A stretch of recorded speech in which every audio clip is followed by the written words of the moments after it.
ABC 15 committed to getting you and your family safely back to school.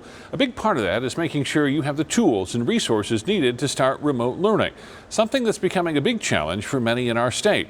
New tonight, our Danielle Lerner digging into the digital divide and what's being done to close the gap. Providing access to computers and the internet is something Chicanos por la Causa does regularly. But when schools went online in the spring, they say the need in the community skyrocketed. I'm happy that I finally get to go back to school, but kind of sad at the same time that it's not going to be in person, it's going to be online. For 15-year-old Cynthia Tisoc, learning from home isn't ideal, especially with 4 kids in the house sharing 2 computers. I asked her mom, Nancy, about school closures in the spring. She told me if one of her kids had to do homework, the other had to wait, and another missing their Zoom with their teacher because they didn't have enough computers. It was very difficult for them. Not having that income come in has just been really hard to pay the bills.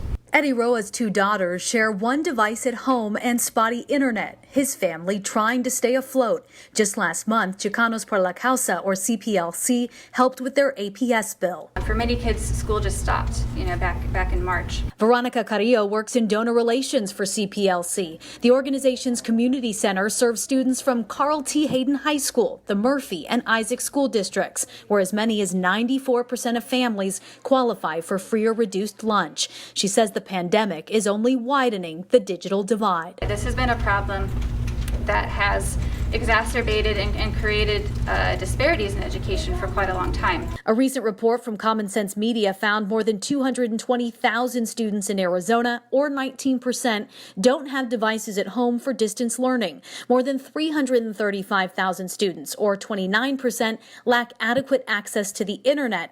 And of those students, 56% are Black, Latinx, or Native American. CPLC is working to help parents like Eddie and Nancy by providing free computers. So far, nearly 100 families served, with fundraising happening now to help at least 300 more in the next couple of weeks, a small dent in a growing need. Within our programs, we've already identified 2,000 other families within our domestic violence shelter, within this community center, that are needing computers. So the problem is much larger. Efforts are underway at the state level to provide more funding and resources for distance learning, but with so much at stake, Carrillo says the time for action is now. These can be lifelong changes for a student.